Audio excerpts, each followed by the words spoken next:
ahora mismo estoy interesado en probar que el conjunto A, definido como menos P hasta P con P un real positivo, dotado de esta suma x más con pelotita y es igual a x más y sobre 1 más xy sobre p al cuadrado, donde este más y el producto acá es el producto habitual en R, es un grupo abeliano. Para que sea un grupo abeliano, ¿qué tiene que ocurrir? Bueno, primero que nada, necesito que esta operación sea una operación en A, o sea, esté cerrada de elementos de A. Si agarro dos elementos de A y los opero, me da otro elemento de A. Una operación es una función que va del producto cartesiano del conjunto en el mismo conjunto. Luego necesito que para una terna x y z cualquiera de elementos de A, se cumpla que x más y más z entre paréntesis se iguala a x más y más z, la propiedad asociativa. Lo otro que preciso es que existe un neutro, que en este caso va a ser el 0. Va a existir el 0 en el A, tal que x más 0 es igual a 0 más x, que es igual a x. Y por último, preciso también que exista el simétrico, que en este caso va a ser menos x, en A, tal que x más menos x es lo mismo que menos x más x, que me da el neutro 0. Con estas propiedades, quizás esta es parte de la definición de la operación, pero con estas propiedades ya logramos definir que es un grupo. Para que sea grupo abeliano, entonces tiene que cumplir la propiedad conmutativa, que x más y sea igual a y más x. Eso es lo que yo voy a estar probando en este video, pero no lo voy a hacer en este orden. Voy a dejar estas dos para el final, que son como las más jugosas. Esta es mucha cuenta, no sé si tan jugosa, mucha cuenta, y esta es interesante de ver. Vamos a ver estas tres primeras. Las primeras propiedades que vamos a ver son bastante straightforward, capaz, porque, bueno, la propiedad conmutativa no es muy difícil de ver, porque uso la conmutatividad de la suma de reales y la conmutatividad del producto de reales. Entonces tengo que x más con pelotita y es igual a x más y sobre 1 más x por y sobre p al cuadrado, que es lo mismo que conmuto la suma de reales y conmuto el producto de reales, y más x sobre 1 más y por x sobre p cuadrado, pero esto es por definición la suma de y pelotita x. Entonces se cumple la propiedad conmutativa. Y es útil deducir esta propiedad primero, porque ahora podemos usarla para el resto de las propiedades. No tengo por qué probar que x más 0 igual a 0 más x igual a 0. Simplemente demuestro que x más 0 me da, x. Y está pronto, porque por la conmutatividad esto también se cumple. Así que x más pelotita 0 es igual a x más 0 sobre 1 más x por 0 sobre p al cuadrado. X por 0 da 0. Y tenemos simplemente x dividido 1, que es x. Así que se cumple también la existencia del neutro.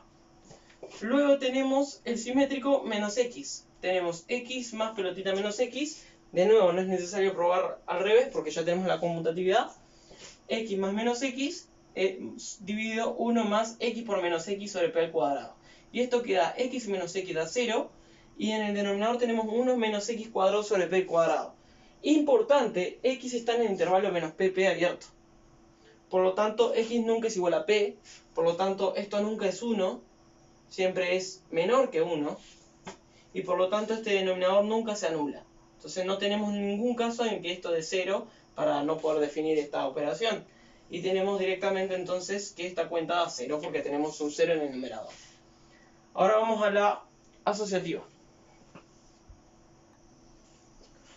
Ok, para la propiedad asociativa requiere un cuenterío interesante, pero bueno, la idea es que x más pelotita y más pelotita z con x más pelotita y entre paréntesis. Primero escribo esto, que es x más y sobre 1 más x por y sobre p al cuadrado, y a eso le quiero obtener esta especie de supersuma con z. ¿Y cómo va a ser eso? Es la suma de estos dos dividido 1 más el producto de ellos dos dividido p al cuadrado. La suma de esto con esto dividido 1 más el producto de estos dos, que es z por el numerador simplemente, pero dividido esto y dividido p al cuadrado, o sea que tengo que multiplicar el denominador por p al cuadrado. De acá me aparece este p al cuadrado que está acá y se me va el p al cuadrado que estaba dividiendo x por y. ¿Qué ocurre? Ahora lo que voy a hacer es esta fracción, voy a multiplicar arriba y abajo por p al cuadrado para que no cambiar nada, pero que me quede el mismo denominador que está acá. Me queda x más y por p al cuadrado. Arriba multipliqué por p al cuadrado. Abajo también multiplico por p al cuadrado. Me queda p al cuadrado más x por y. Se me anula este p al cuadrado. Más z, que ya estaba, dividido 1 más x más y por z sobre p al cuadrado más xy. No cambié más nada. Lo que voy a hacer ahora, que tengo este denominador acá y este denominador acá, multiplico todo este numerador por p al cuadrado más xy y todo este denominador por p al cuadrado más xy, y se me van a cancelar estos dos. Y me va a quedar x por p al cuadrado, porque este denominador se cancela, más y por p al cuadrado.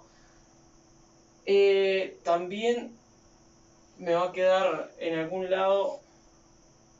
Ah, no, esto ya está. Y luego voy a tener z por este denominador. Z por p al cuadrado y z por xy, o sea, x y z. Y en el denominador, cuando multiplique por p al cuadrado más xy, también se me va a cancelar este denominador, pero me va a quedar p al cuadrado más xy, p al cuadrado más xy, porque estoy multiplicando por 1, más x por z y por z, y sin el denominador. Entonces me queda p cuadrado más xy más xz más yz. Ahora lo que hago es, en vez de hacer x más y primero entre paréntesis, primero hago y más z y a eso le sumo x. Entonces tengo x más con pelotita, y más z con pelotita, ¿qué es esto? Y más z dividido 1 más y por z sobre p al cuadrado. Lo que voy a hacer entonces es el mismo procedimiento.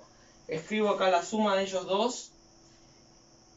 Y acá abajo pongo el producto de 1 más el producto de ellos dos dividido p al cuadrado. Y vuelvo a utilizar lo mismo de hoy. Ya me salté un paso. Este paso de acá para acá. Este paso no lo copié porque es la misma idea. Y lo que hago es multiplicar por p al cuadrado más iz esta vez. En vez de xy es iz lo que está ahí trabajando. Multiplico por p al cuadrado más iz, arriba y abajo, y me queda x por p al cuadrado más xyz más p al cuadrado por y más p al cuadrado por z. Y si nos fijamos, x por p al cuadrado está acá, xyz está acá, p al cuadrado y está acá como y por p al cuadrado, y p al cuadrado z está acá como z por p al cuadrado. Y en el denominador pasa lo mismo que hoy también. Al multiplicar me queda p al cuadrado más iz cuando multiplico por 1. Y acá se me van el denominador y me queda xy y luego xz. P al cuadrado está, iz está, xy también está y xz también está. Ambas cosas son iguales. Por lo tanto, se cumple la propiedad asociativa. X más y más z es lo mismo que x más y más z. Y ahora vamos a lo interesante, que sería para hacerlo primero, pero como me gustó dejarlo para el final, que es estudiar si es operación o no.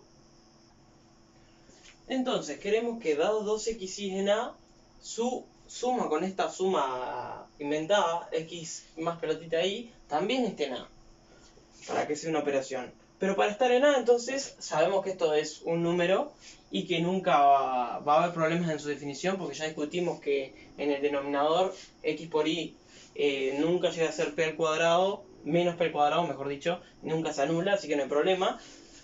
Lo único que tenemos que ver es que la suma esta esté entre menos p y p. ¿Cómo vamos a hacer eso? Bueno, para estar entre menos p y p, entonces x más y sobre 1 más x por y sobre p al cuadrado tiene que estar entre menos p y p. Y lo importante de esto es que x por y en valor absoluto, su valor absoluto, como están contenidos en el intervalo menos p y p, su valor absoluto es menor que p al cuadrado. Por lo tanto, esto nunca llega a ser ni 1 ni menos 1. Pero lo importante es que nunca llega a ser menos 1, ni nunca llega a ser más chico que menos 1. Por lo tanto, acá esto nunca llega a ser negativo. Siempre estamos hablando de cosas positivas. Y como no es negativo, podemos pasar multiplicando sin cambiar las desigualdades. Cuando pasamos multiplicando acá nos queda, multiplicado por menos p, nos queda menos p, menos xy sobre p, se cancela el cuadrado acá, y para aquel lado nos queda p más xy sobre p. Luego si multiplicamos por p, que también es un real positivo, así que podemos multiplicar sin cambiar las desigualdades, la parte izquierda, la parte derecha y la parte del medio, ni que hablar, toda la desigualdad nos queda menos p al cuadrado menos xy, pues se va a este p, es menor que p por x más y, que es px más pi, que es menor que p al cuadrado más xy, se nos va este p. Y acá esto lo podemos partir en dos desigualdades. Esto acá, px más pi es mayor que menos p cuadrado menos xy, y esta acá, px más pi es menor que p al cuadrado más xy. ¿Qué ocurre? En la 1, menos p al cuadrado menos xy menor que px más pi. Es lo mismo, o sea, esto ocurre si solo si px más pi más xy más p al cuadrado es todo mayor que 0. Pasé todo lo que estaba acá para aquel lado. ¿Y qué ocurre? Esto tiene, por ejemplo, acá tenemos x, acá tenemos x. Si sacamos x de factor común nos queda x por y más p. Después tenemos p por y y tenemos p al cuadrado. Sacamos p de factor común, queda más p por y más p. Pero tenemos y más p, sacamos y más p de factor común, nos queda x más p por y más p. ¿Y eso es mayor que 0? Y sí, va a ser mayor que 0. ¿Por qué? Porque x e y están ambos en A. Por lo tanto, tanto x como y son mayores que menos p. Y si son mayores que menos p, esto es positivo, y por lo tanto, producto de dos cosas positivas da positivo. Así que eso no va a haber problema por ese lado. En la segunda tenemos px más pi es menor que p al cuadrado más xy. Y eso es cierto si solo si, de vuelta pasa todo por un lado solo. 0 es menor que p al cuadrado más xy menos px menos pi.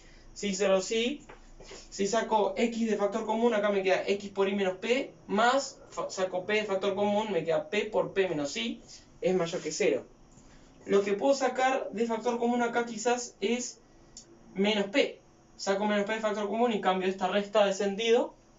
Y me queda, si solo si, x menos p por y menos p es mayor que 0, no menor, mayor que 0, no cambié nada. Mayor que 0. Y también se va a cumplir, por el mismo motivo que hoy. Acá tenemos x menos p e y menos p. X e y son ambos menores que p, por lo tanto, esto es un número negativo y esto también es un número negativo. Y el producto de dos números negativos, ya todos sabemos que es positivo. Estoy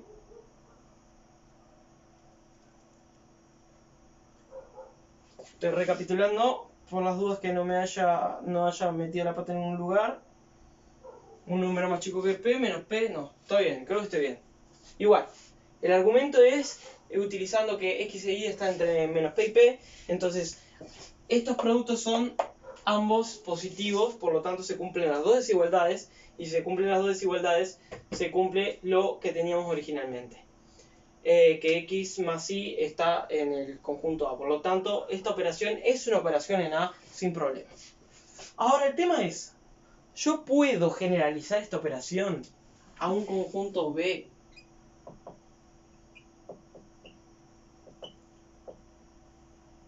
de esta forma? Menos p, pero intervalo cerrado. Y vamos a discutir qué ocurre cuando yo intento hacer eso. Bueno, evidentemente el primer problema que se nos plantea es p y menos p. Si uno vale p y el otro vale menos p. Entonces p más menos p y menos p más p no están definidos. Porque en ese caso acá tendríamos menos p por p o p por menos p, que es menos p al cuadrado. Se nos cancelan los p al cuadrado y nos queda 1 menos 1, 0 en el denominador. Así que no está definido en ese caso. Vamos a ver si eso se puede sortear de alguna forma. Pero algunas cosas interesantes de analizar antes que eso es que si tenemos un x cualquiera en...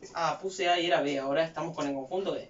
Si tenemos x cualquiera en el conjunto B, donde x no es menos p, para evitar estos casos, entonces x más p va a ser lo mismo que x más p dividido 1 más x por p dividido p al cuadrado, que es x más p dividido 1 más x sobre p, que es lo mismo que p por x más p, multiplico por p arriba y abajo, p por x más p dividido x más p.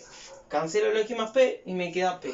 Por lo tanto, si sumo un número cualquiera incluido p, pero que no sea menos p, un número cualquiera, x más p, me da p. P se comporta de una manera muy extrañamente conocida, que es parecido a lo que hace infinito.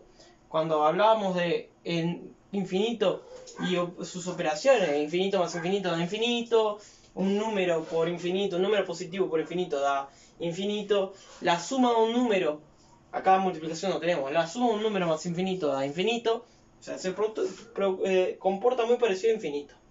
Lo mismo pasa con p más x, no es muy complicado ver que también va a dar p. ¿Qué ocurre si x está en b y x no es p y tratamos con x más menos p? Y bueno, va a pasar algo parecido a lo que pasa con menos infinito. Un número más menos p va a dar x menos p sobre 1 menos x por p sobre p al cuadrado, donde queda p por x menos p sobre p menos x. Cancelo esto por esto, pero me queda un menos 1 porque están en distinto orden. Y me queda directamente menos p el resultado. Y lo mismo pasa con menos p más x, también me da menos p. Entonces es interesante, si yo sumo cualquier número con p, me da p, pero si sumo cualquier número con menos p, me da menos p. Por lo tanto, no habría por el momento una forma de definir como a lo bruto p más menos p o menos p más p. Porque si cualquier número más menos p me da menos p y cualquier número más p me da p, entonces en este caso como que no sabemos qué asignarle. ¿Qué le ponemos, p o menos p? Y eso va a ser un problema interesante. Tenemos que tener en cuenta que precisamos que se siga cumpliendo las propiedades del grupo, y en especial el grupo abeliano, o sea que tiene que ser conmutativo, por lo tanto le tenemos que asignar el mismo valor, eso ya nos restringe bastante. Tiene que cumplirse además la propiedad de neutro. Entonces la única chance que nos queda hacer es que p y menos p, al sumarlos nos den neutro que es 0. Y lo mismo con menos p y p. Sería como la idea que tendríamos. Vamos a ver por qué es la única chance que se nos podría ocurrir. ¿Qué ocurre con esta suma en particular? Boom. En otras palabras, lo que acabamos de hacer hace un rato es literalmente lo que voy a usar acá. ¿Qué ocurre? ¿Por qué hay problemas con esta suma en particular? Con estas dos sumas. ¿Qué ocurre? Bueno, entonces yo voy a fijarme qué ocurre cuando me aproximo a p y menos p. Cuando x tiende a p, y tiende a menos p. Y voy a ver la suma x más y. Esto es lo mismo que el límite cuando x y tiende a p menos p de x más y sobre 1 más x por y sobre p al cuadrado. Pero acá podemos usar dos trayectorias bastante útiles, que es x la identificamos directamente como p y simplemente nos queda el límite cuando y tiende a menos p de p más y sobre 1 más p por y sobre p al cuadrado. Pero esto ya lo hicimos, ya vimos que este tipo de suma daba siempre p para cualquier número distinto de menos p, porque como y tiende a menos p no hay problema. Entonces, esto es el límite cuando y tiende a menos p de p, que es p.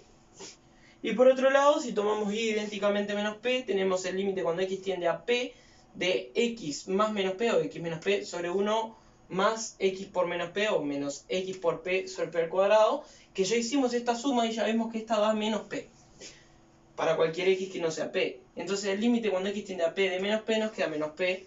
Por lo tanto, por una trayectoria el límite nos da p, por el otro nos da menos p.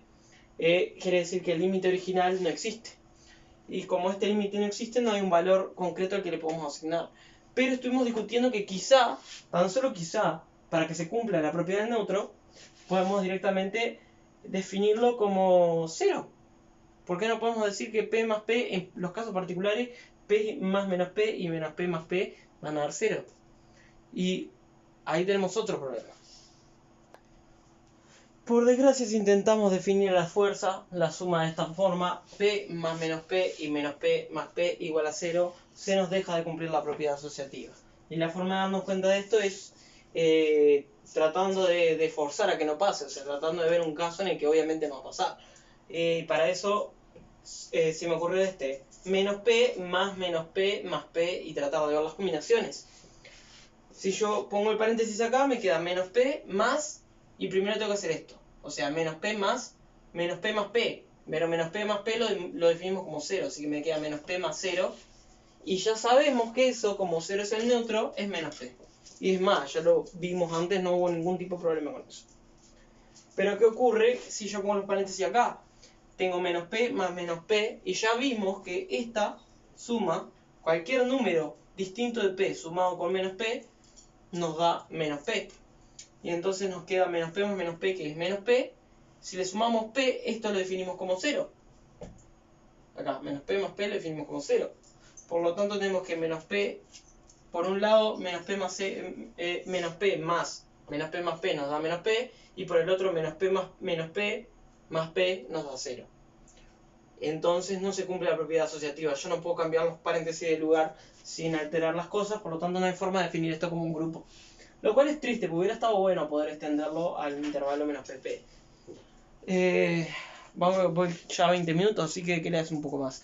La motivación de esto vino que quizás vieron alguno de otros de los videos que yo hice sobre la transformación de Lorentz, que para sumar dos velocidades relativas en cierto eje de referencia, se puede definir de esa forma. V más U es igual a V más U sobre 1 más V por U sobre C al cuadrado, donde C es la velocidad de la luz.